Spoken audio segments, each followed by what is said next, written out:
Hello, hello. I Okay, hear you. so I'm making this little recording so that we can be on the same page here in case we miss something. Um, I'm gonna essentially report all the missing links here that we're supposed to be investigating. I'm just doing this both to remind myself and all of you the kind of missing links we have in this case.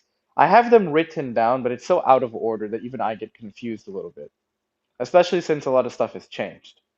So we're gonna start in a structured manner. Firstly, we're gonna start with the Adelard family. Okay? Let's start with the eldest son, Millard. There are three things to investigate when it comes to Millard. The first is the Bayou St. John, that vision we got from Adele. What the hell happened there? There's something there.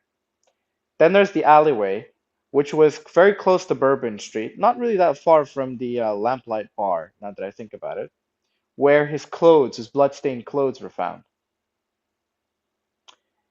Third, we have the what you call it again?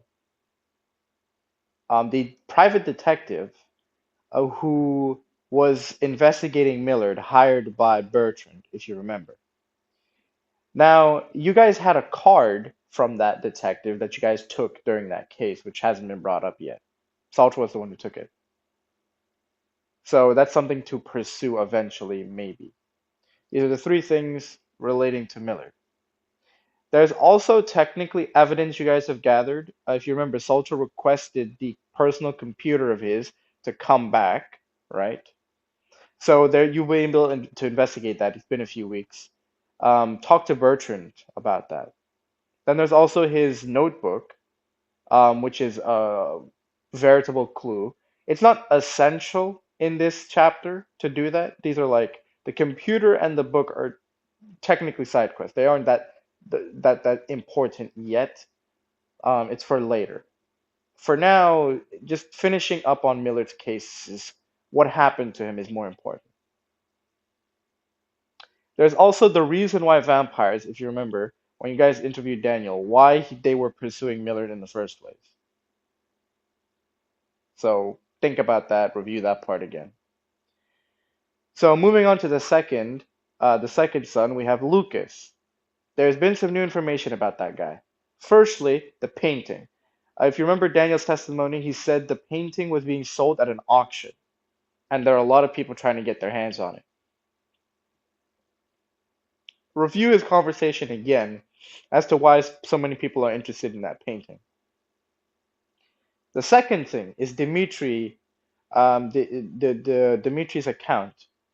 When asked about how it is that he met Alice in the first place, he said that after talking with Alice, right, she went to this mysterious shop, Helmut's shop. It was written in the chat by Terracochi, and she met a smiling man. And that man was the one who told her that if she wanted to find what she was looking for, she had to go to a cemetery. What cemetery that is specifically, you'll have to ask her and then investigate.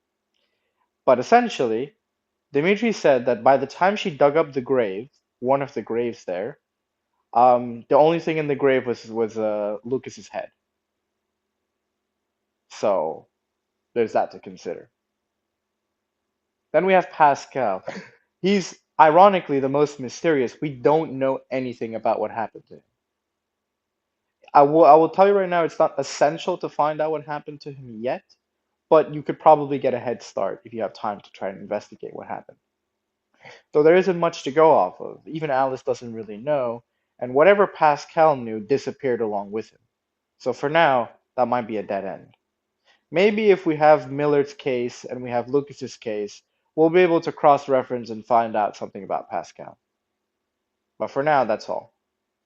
Now, if you solve these things, you gather all this, you'll essentially have finished the mysteries on the Adelard family. So, next up is researching into the Redgrave family. There has been enough information spreading around, enough realization that the Redgraves are hiding something, your family's hiding something, and for some reason Uncle John cannot tell you. whether it is for your own good or whether he simply cannot. There's enough reason to suspect that something bad is happening.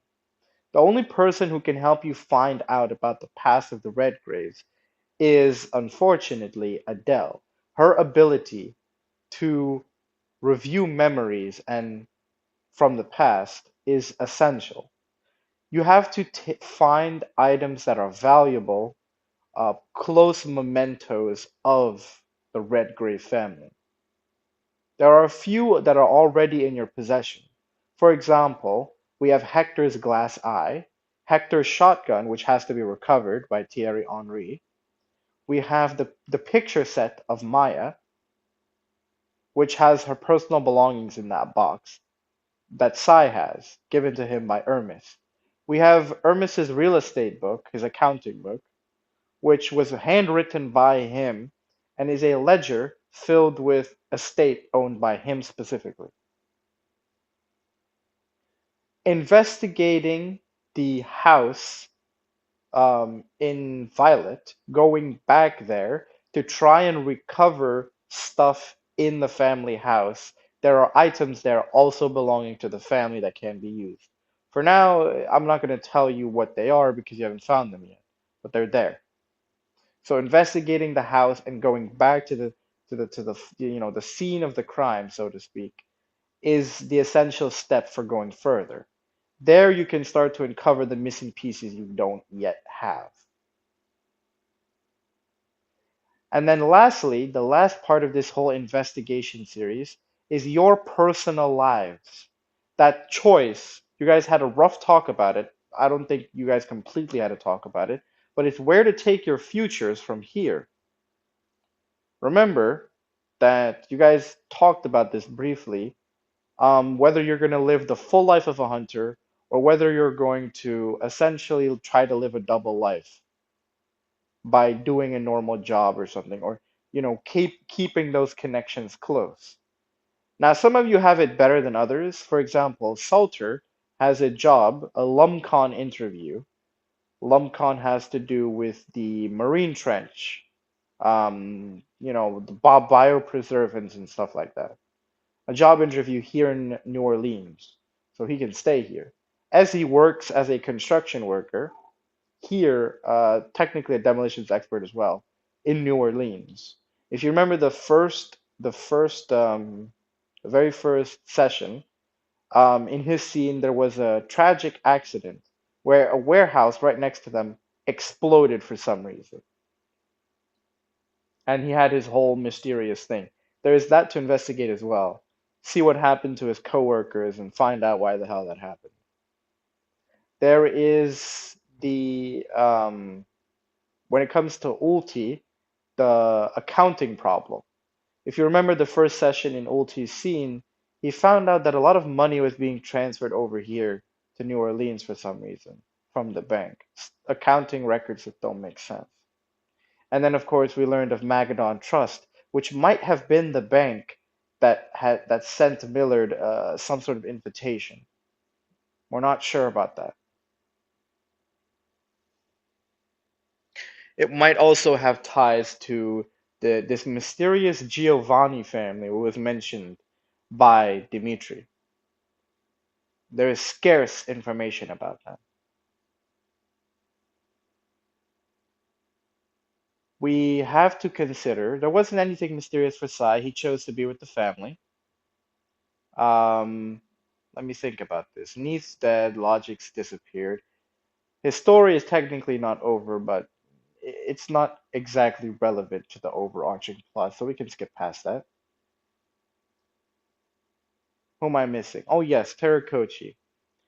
Hugo still has his connections at the hospital. His story will continue as part of the meta plot moving forward. I don't think there's necessarily something to investigate, unless you want to talk to his boss. Maybe. I don't know. But if you find that there's something you want to do there, go ahead. And then, of course, um, we come down to your personal time. After you've put all this information together, where do you go from there? That's going to be the conclusion to the first, well, maybe 3/4 of case two. I will say there are things that will lead you to action. So, firstly, for the auction house, if you guys are gonna, I assume you're gonna go there try to get the painting. That will be a mission in its own right, on the same level as the lamplight bar, obviously. A lot of people want that painting. So that's gonna be the big action sequence there for case two, if it wasn't obvious already. Much like a Persona game, I'm gonna tell you, hold off on that. Do all your other stuff first, because once you get pulled into the action, you're gonna be stuck with it. So take your time and go from there. For the most part, that's everything I wanted to say. I think that's all the points I can think on the top of my head right now. If I've missed anything, I'll hear it from you guys.